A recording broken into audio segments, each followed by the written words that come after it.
welcome to Decarbonize, the clean energy podcast from Fresh Energy. Fresh Energy is a Minnesota nonprofit working to speed our state's transition to a clean energy economy. My name is Justin Fay, and I'm the Chief Program Officer here at Fresh Energy, and also your host today. I'm excited to be joined by my colleagues Bryn Kersling, our Director of Legislative and Grassroots Advocacy, and Molly McMullen, Session Associate, who will be talking us through what happened during the legislative session. We're also especially excited to be joined by Fresh Energy's Managing Director of Transportation, Anjali Bains, who's going to go deeper with us on a significant programmatic win we had this session related to sustainable aviation fuel, also known as SAF. Welcome to all of you. Hey, Justin. Great to be here. I'm excited for the conversation. Likewise, thanks for letting me be here. Yeah, Yeah. same. Excited. So we've gathered here today to talk and debrief the 2026 legislative session. Before we dive in, Molly, Bryn, and Anjali, maybe just introduce yourselves a little bit and tell us a little bit, maybe just a sentence or two about your roles are here at Fresh Energy. And Molly, why don't we start with you? Yeah, I'm Molly McMullen. I'm the session associate with Fresh Energy this year, and my main role was to keep an eye on all the moving parts and provide support to the public affairs team throughout the legislative session. So that included keeping tabs on all things clean energy and climate this year by obsessively checking the Minnesota Legislature's website for committee hearing notices and agendas, and informing the team of developments on bills that Fresh Energy might be interested in or need to engage in. Awesome. And you absolutely crushed it this session, Molly. Bryn, how about you next? Yeah, so I'm Bryn Kersling, Director of Legislative and Grassroots Advocacy, and I'm your day-to-day person at the Capitol. So oftentimes Molly is reminding me where I need to be and when I need to be there. And then, I'm in the committee hearings and watching those floor debates and advising on strategic choices and making sure that our policy staff are in the right places at the right time and talking to lawmakers and moving legislation through the process. Awesome. Well, great to have you here. And Anjali, why don't you take a moment and introduce yourself? My name is Anjali Bains, and I lead the transportation team here at Fresh Energy. I've been with the organization for almost 7 years, and we really focus on electric transportation, so electric vehicle policies with utilities and at the state legislature. But we also work on making sure the clean fuels we use, the clean liquid fuels we use, are also the most climate friendly versions we can get. And I know we'll talk more about that later this podcast. Awesome. Well, welcome to all of you. And I wanted to also give a shout out to the other members of Fresh Energy's legislative team this year that are not with us recording today. That includes Ethan Culver, who's our Senior Associate for Coalitions and Campaigns. If you happen to be a member of Fresh Energy's Action Network, which all of you listening definitely should be, the name Culver should be familiar to you. He works with our Action Network volunteers. John Burns is our contract lobbyist. He's been with Fresh Energy for this was, I believe, his 14th or 15th legislative session. So he's had a really long tenure, and we're extremely fortunate to continue to get to work with John. And then Mackay Hunt is Fresh Energy's 2026 Capital Pathways intern. And Bryn, maybe I'm going to just like pick on you for a second here. The Capital Pathways program, we've talked about it in the past on this podcast, so folks might be familiar with it, but it's administered by the Citizens League, and it's a program that expands opportunities to young people of color to step into kind of legislative roles. You've been working with this program for a couple of years now, and it's pretty cool experience for the interns and for Fresh Energy, right? Yeah, it's a really good way to demystify the process and build relationships and networks for juniors and seniors in college who are looking to build their careers, and this really just like jump starts that access to these decision-making bodies and the people who are working in them. So it's always a really great experience. We love hosting our Capital Pathways interns. Absolutely. Well, so Bryn, since you've got the floor now, why don't we maybe just start out by setting the scene a little bit? Can you kind of just give us the lay of the land of like what the heck was going on in 2026 at the legislature? Yeah, well, the second year of the biennium, so you know what that means. It's not a budget year, and I think we were all very hopeful to see a bonding bill, and we did.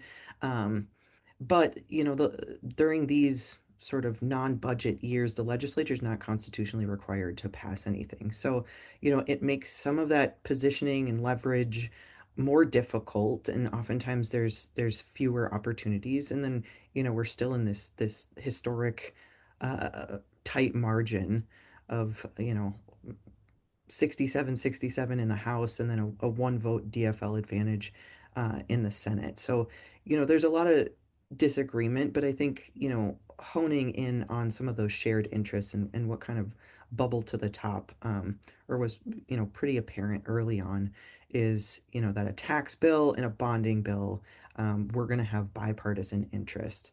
And everyone's up for reelection come November here, and that can impact the motivation to accomplish some things and bring some things home. Um, you know, so it was a very interesting year, but I think we were creative and we figured out um, where where the winds were kind of headed and you know, I think especially taking advantage of the momentum around that tax bill, which we will get to later, but saw a couple that as a vehicle for a couple really good things. Um, but yeah, we're already seeing looking to the future a little bit too. We're you know we're already seeing a near record number of retirements, and then that plus any of the regular electoral turnover that we see in the fall. We very well could see a historic number of freshman legislators next session and a new administration. So it was a really interesting year. From a personality perspective and what's motivating folks because there's just a lot of change ahead of us. Definitely. So challenging environment all around, but it didn't stop Fresh Energy from showing up in a big way this year as we try to do every session. Molly, can you tell us a little bit about exactly how folks at Fresh Energy and in our broader network showed up this year? Yeah, Justin, Fresh Energy staff and our Action Network were very active and engaged this legislative session. So our technical and policy experts testified in person at the Capitol 9 times and submitted written testimony 21 times. Also, our Action Network sent 183 messages to legislators advocating for strong building codes, geothermal projects, and thoughtful gas infrastructure planning. Wow, that's a lot for a session that was so challenging and we're fighting so many headwinds. We definitely made some noise and made ourselves heard. That's really great. Um, I think we so actually, sorry, I think we go actually ahead. had a few more of the Action Network activists jump in because we had a very late push to defend against a couple things, which I think we'll get to later. But I feel like we're in hundreds territory. I don't know the exact number, but didn't want to shortchange our grassroots advocates. Oh, never, not at all. And really, again, if you're not a member of Fresh Energy's Action Network, it's available to everyone. And hopefully, we'll give some information on how to join at the end of this podcast. But if you haven't, take a look at our website, and you can get real-time updates on what's happening at the Capitol and how you can plug in. And you know, when some of the things you'll hear about are just like really, you know, heartbreaking, top tier public policy issues, and I think that's the next part of the conversation that we want to pivot to now, and maybe start the policy portion of our discussion today by diving into one of the biggest climate wins we had this session, which is advancing new incentives and fuels for sustainable aviation fuel. Which was included as part of the final tax bill this year. Bryn talked a little bit about the tax bill. Anjali, you're Fresh Energy's subject matter lead on this topic, and SAF falls within the work that the transportation team does here at Fresh Energy. Can you tell us a little bit about like why should people care about SAF? What's the opportunity? Yeah, thanks, Justin. This was really a team opportunity and effort, and I'm really excited that this passed the finish line right at the end. So aviation as a whole contributes about 2.5% of our global climate emissions and about 10% of transportation sector emissions in the US. And it's continuing to rise rapidly as more and more people travel for leisure. Our current aviation sector is wholly dependent on fossil fuels like petroleum, which rely on international supply chains that are sensitive to global shocks like we're seeing right now with the Strait of Hormuz being closed. Sustainable aviation fuel, or SAF, presents the best chance at near-term significant climate emissions reduction from commercial aviation, which is an industry that can't be easily decarbonized through zero emissions technology like electrification, as other transportation modes can be. So enter SAF, which is defined as aviation fuel that emits at least 50% fewer greenhouse gas emissions than traditional jet fuel and is a promising opportunity to reduce climate emissions from this carbon-intensive mode of transportation. So I want to just repeat that again. So it's defined as aviation fuels that emit at least 50% fewer greenhouse gas emissions than traditional jet fuel. So Exactly. SAF is a really promising opportunity then to reduce emissions from this, extremely hard to decarbonize area of transportation. Exactly. And one of the things we sometimes hear is why can't we pursue other technologies like electric batteries for planes?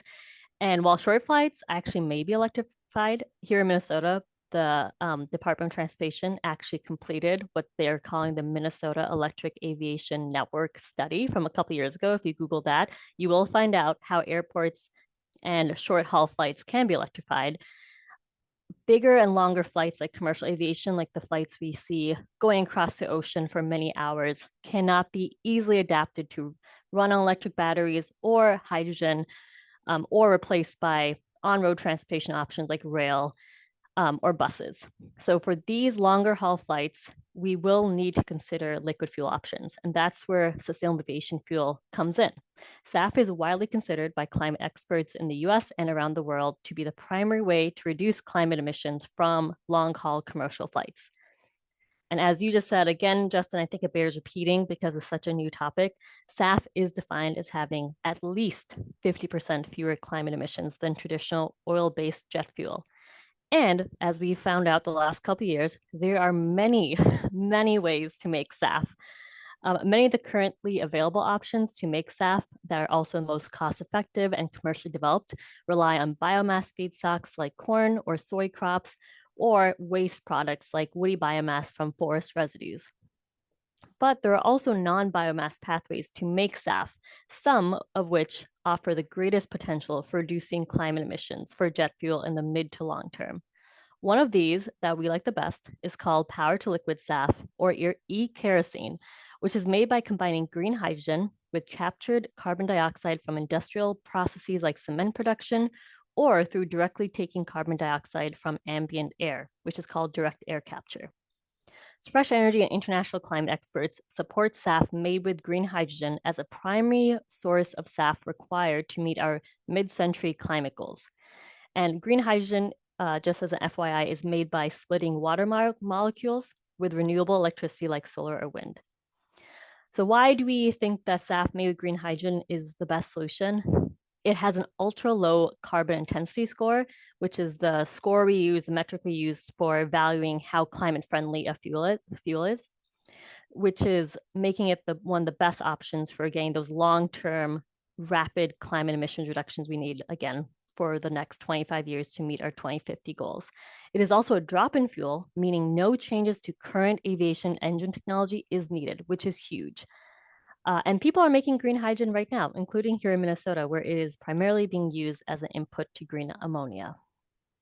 Oh, well, that's thanks for that primer. That's really exciting to hear that there's, maybe investment happening right here at home in Minnesota. So it sounds like one of those win-wins where we help the climate and grow our economy locally. So that's exciting. Fresh Energy really believes that, just like wind and solar, SAF is going to need policy and financial support to become a true alternative and scale up as a true alternative to our status quo oil-based aviation fuel.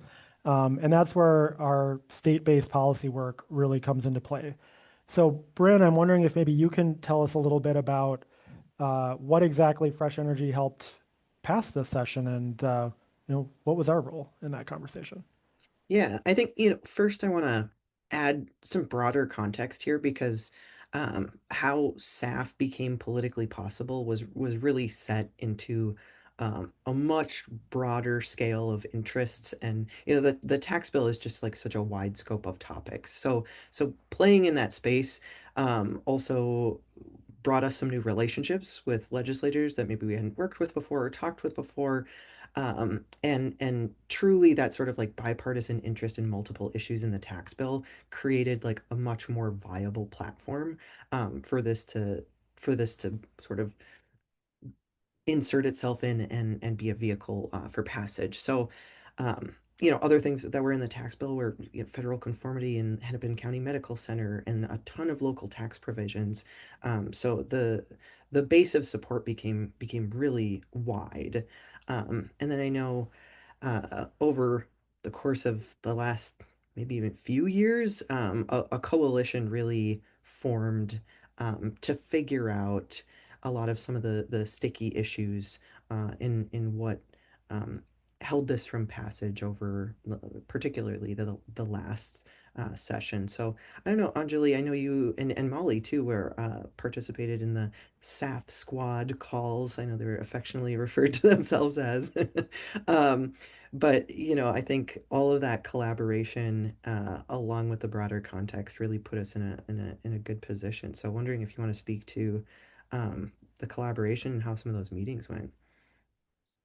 Yeah, and maybe even adding some more context to why it mattered that we made improvements to our state staff policy this year.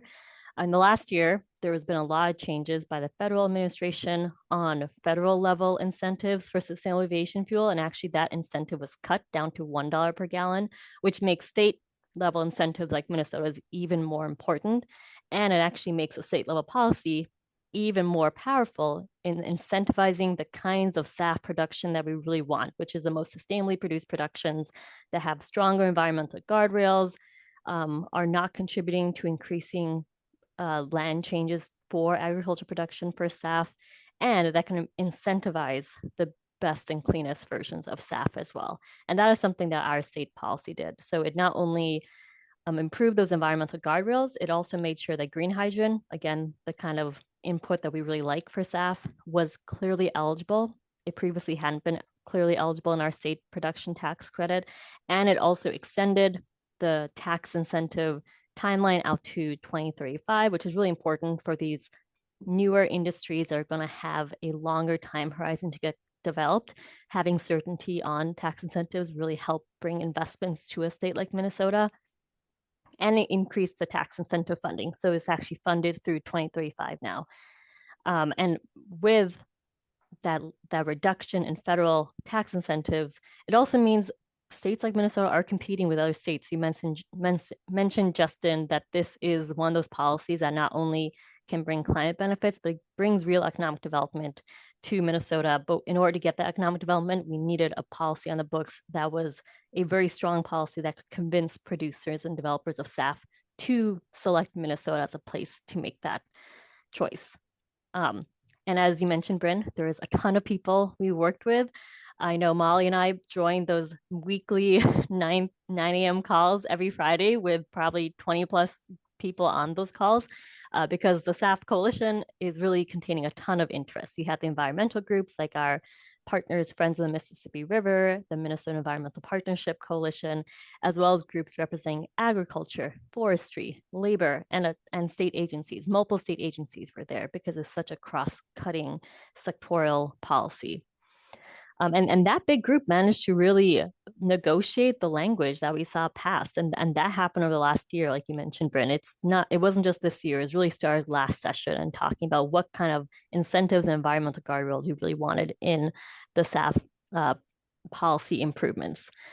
So the updated policy, as I mentioned, does three things. It clearly includes eligibility for our preferred sustainable aviation fuel, which is power to liquid, which relies on green hydrogen and can reduce emissions from traditional jet fuel by over 90%, like I mentioned.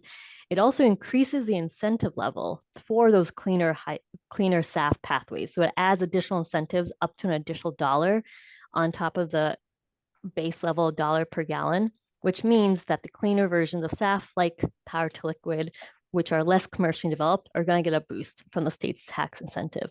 And then, of course, it increases the tax incentive time horizon out to 2035 and adds funding every year to support that tax incentive. Yeah, it was a very thoughtful policy and a lot of input. I don't know that I've ever been in a room that had like such a wide diversity of interests, like people who might never work together again unless it was on this topic. So it was, I learned a lot just about navigating all of those balancing interests.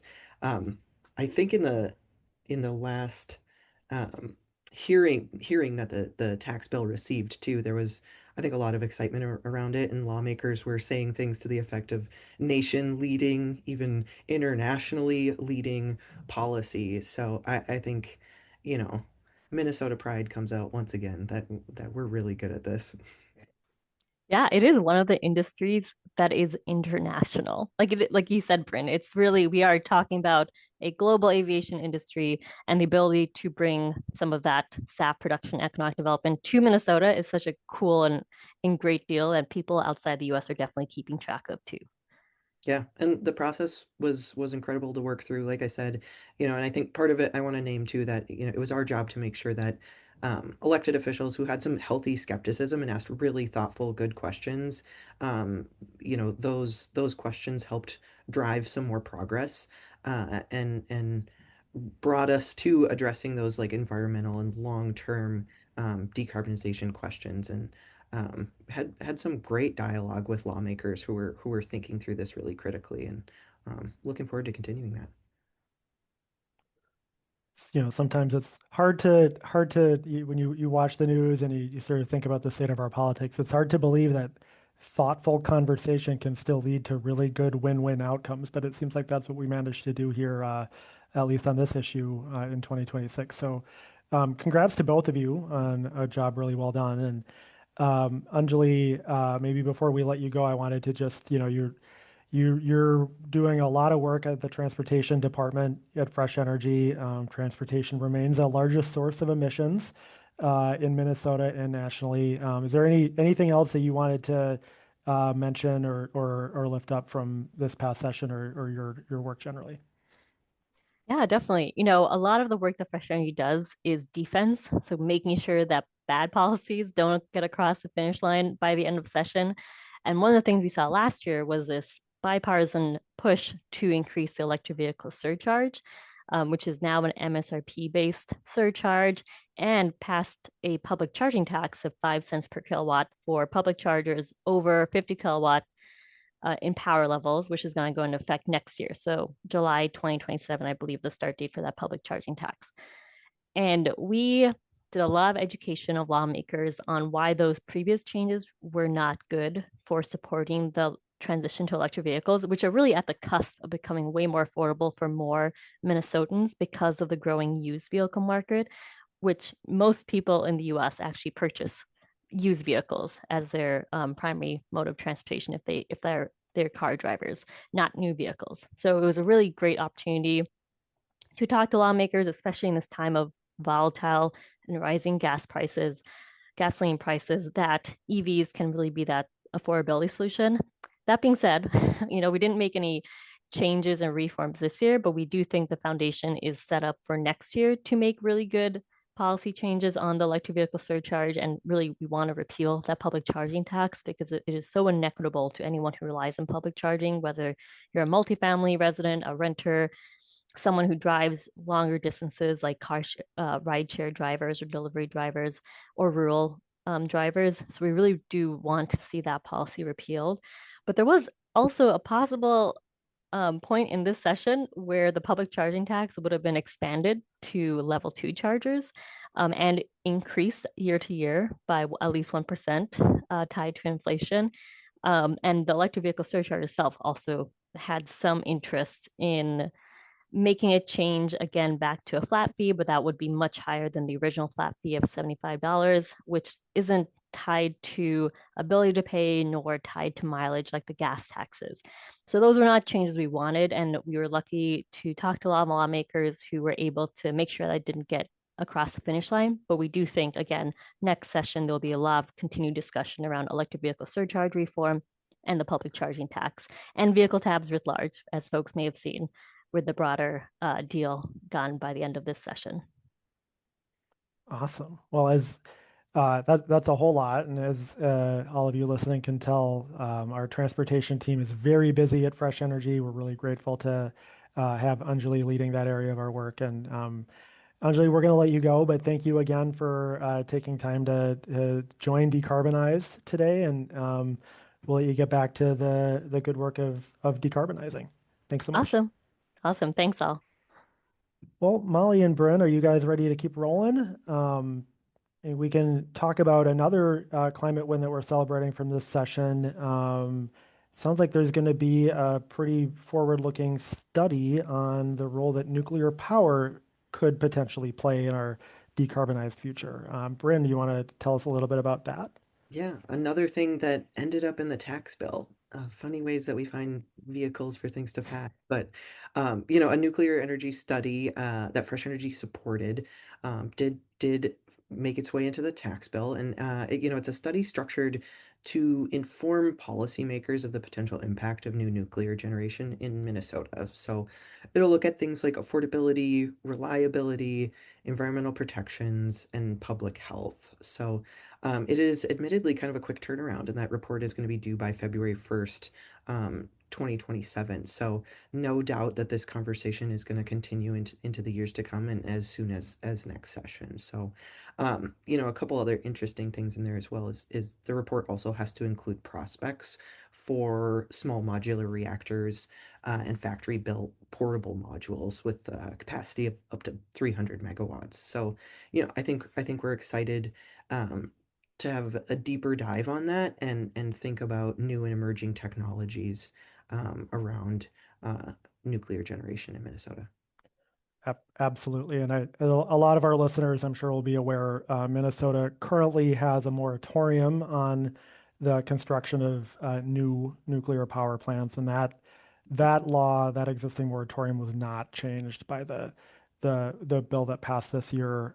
But we'll have that study back in time for the 2027 legislative session, and it seems pretty likely that nuclear is going to be back on the agenda next year and probably annually for the foreseeable future. I would agree. All right. So speaking of next year, we're hoping and expecting a much more robust legislative conversation on clean energy and climate. Molly, one of the critical roles that you play on the public affairs team is tracking all of the bills that Fresh Energy might be interested in or could potentially need to engage in. And that's no small task. Even in a year like this one, where maybe there's not a lot that gets through, there's still a lot of ideas that get put on the table, and those things come back year over year. And so, can you tell us a little bit more, like how many bills were you tracking this year, if you had to ballpark, and what was the scope like? Yeah, last I checked, I believe we were tracking close to 450 bills. And Wow. so, yeah, so part of my day-to-day involved combing through lists of bills introduced in both chambers for any legislation that might impact Fresh Energy's climate and clean energy priorities. And that information is readily available on the Minnesota Legislature's website. But we also use Plural Policy, which is a platform that allows us to track and communicate internally on bills that we might be interested in or need to engage in. So I use that to notify our technical experts and public affairs team of legislation at play and any changes that might impact things like testimony throughout the session. And looking ahead, a lot of that information on bills from the 2025 and 2026 biennium will remain relevant and useful for future legislative sessions. Yeah, there was so many bills and a lot that I know we'll see again next year. And I think we went into this session knowing that it was going to be build for the future and really further the discussion on a lot of things, knowing that the passage opportunities were more narrow, but certainly socializing topics and getting people ready for different political dynamics, was a significant amount of work that we did. And even though we didn't get some things done, there was some clear momentum for thermal energy networks, geothermal projects, green ammonia, green hydrogen. I don't know if I forget who it was, but I believe it was Representative Kraft's bill on thermal energy networks. Eligibility in bonding dollars, and there was Republican caucus members who were also complimenting geothermal technologies. So, I think regardless of what happens in the elections to come, there's some really good indicators that particularly those subjects that I just listed off, geothermal and green ammonia, we will see again because there's wider interest for that. So, I'm sure the coming years will be revisiting some of those pieces of legislation. Yeah, well, maybe we could dig in just a little bit on geothermal. It does seem like one of the few things that consistently has a track record of kind of basically everyone thinks it's a good idea. So it makes it exciting and pretty rare as an energy option in 2026. So the geothermal planning grants was one of the items that was talked about this year, and that was a program that Fresh Energy actually led the creation of a couple of years ago. And there was so the legislature was considering, some resources for that, as well as legislation that would support the deployment of thermal energy network systems as public improvements. Can you talk a little bit about our work on those issues and what the outcomes were this year? Yeah, and just to underscore the benefit here, these types of technologies will lower or these programs will lower the upfront cost to those local governments and allow them to spread that investment towards these systems over time. And we've seen communities, local governments have been vocal about wanting this support. The batch of geothermal planning grants money that was previously allocated. I believe it was twice the amount was requested than the money they had available. So that the need is there.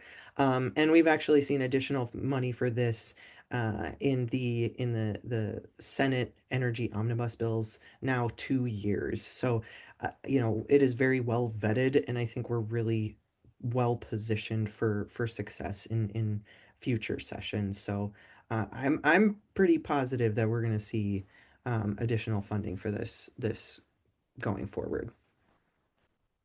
That's great. Well, definitely stay tuned, and sure we'll be back in a future podcast episode to tell everyone more about the amazing potential of geothermal intense. Um, beyond those issues and the good stuff that happened, we also did have to play a fair amount of defense this year. As you, tell us kind of what did that look like from your perspective? Yeah, I'm thinking of two major defensive pushes, and one of those being the attempt to repeal advanced building codes. And I have to compliment our buildings team, Sam Friesen and Eric Fowler, who very expertly navigated the House hearing alongside our partners, um, to defend this policy during that committee hearing. And, legislators were asking follow-up questions from the materials we provided and from our testimony. And we covered, air quality, safety, savings in monthly costs, debunked some of the scary, cherry-picked numbers that don't totally reflect um, the the front end of advanced building codes. And I think we showed clear public benefits of these efficient, climate-ready buildings. It was also exciting to see that the Minnesota Efficient Builders Coalition added their advocacy to this legislative defense, and I'm sure we'll see them more and more in the years to come. But truly a team effort um, and a very well managed committee hearing to sort of squash that repeal effort. Well, and maybe sticking with the buildings theme for a minute. Another issue that kind of kept us busy pretty much till the end of session was something called the Gas Utility Infrastructure cost rider, or GWIC, GUIC, is the acronym. Bryn, what is that? Something that I didn't know I would get so deeply acquainted with this session. But like you said, GUIC is a utility rider for gas infrastructure investments, and it was set to expire. And we defended against attempts to repeal that sunset, which functionally would have made it permanent. Um, and ultimately, I think we believe that these investments should be reviewed in the broader context as part of a general rate case. So, we did not think that making that rider permanent was a good idea, in a way that would serve utility customers in the most effective way, possible. So, there was a lot of lawmaker engagement on this, a lot of education. Gas infrastructure planning is an incredibly complex topic. And, I have to shout out Caitlin Eichten, who um, testified in committee, who helped talk with lawmakers about even the broader topic of gas infrastructure planning. And I think we're going to have a lot to build on in the coming years. This, seemingly at the beginning of session, sort of small rider, I think opened up a lot of conversation about gas infrastructure planning. And, I'm encouraged. I think we're all encouraged that the plan sunset date remains in place. And we did a lot of education, and people are very aware of this mechanism now, and looking forward to continuing the dialogue around how we decarbonize our buildings with this very complex system we have. Absolutely. It's such a growing and critical area of Fresh Energy's work. We think about our work as being multi-sector, as being economy wide, and we've made a lot of progress with the electricity system and like end uses that use electricity. But we're really in the very, very early stages of that conversation about what does it look like to have a gas system that doesn't emit carbon. Like, how do you heat your homes? How are we going to cook our food? How does that look, and what does that mean for things like utility business model and questions like what kinds of things they can recover rates for, and repair money for it, and how.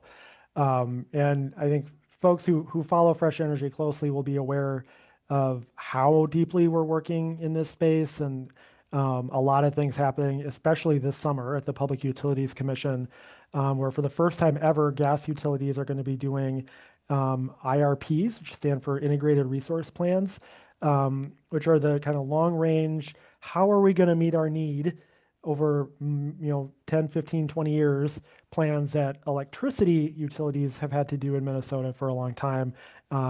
Starting this summer, gas utilities are going to be filing them. And that's a really big change. And I think just sort of speaks to how much of a transition moment we're in, and we're at the cusp of hopefully more. So good work on this at the legislature this year, and I'm sure that conversation will also be continuing in January of 2027.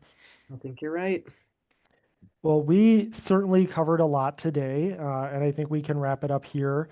Thank you to Anjali, Molly, and Bryn for giving our listeners some really terrific insights into what happened this session, how it happened, and what it all means for clean energy and climate here in Minnesota.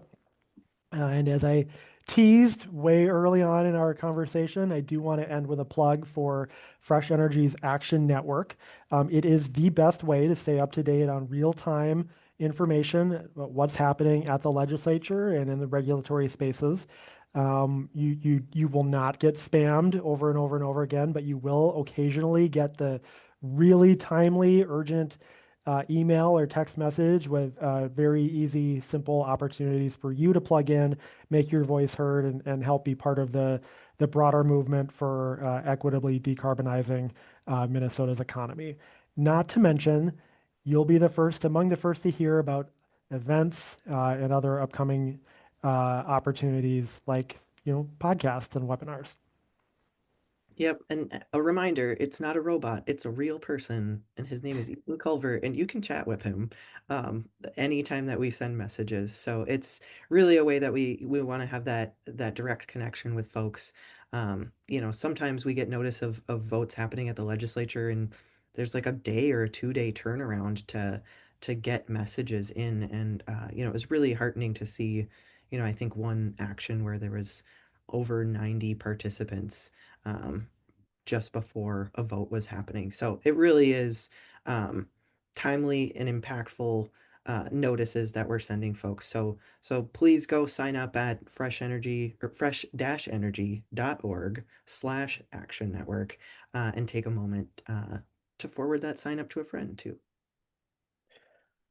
Well, thanks so much again, both of you. As we close out our conversation today, I just want to remind our listeners that in the coming biennium, as Bryn mentioned, we're going to see a lot of changes. All of our legislators are up for reelection. We've seen a lot of retirements. There's that normal electoral churn that Bryn mentioned, and of course, one way or another, we're going to have a new governor in 2027.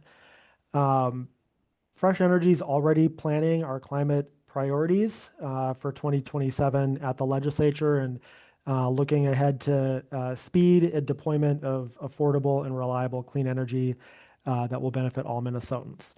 And thanks to you, our listeners, for joining us today. You can stay up to date on Fresh Energy's work and support our work by making a donation at fresh-energy.org. Thank you to the band Palm Psalm for providing our theme song that you just heard, DGAF, off their album Otuhaka. And get the latest from the band at palmpsalm.com. Thank you so much for listening.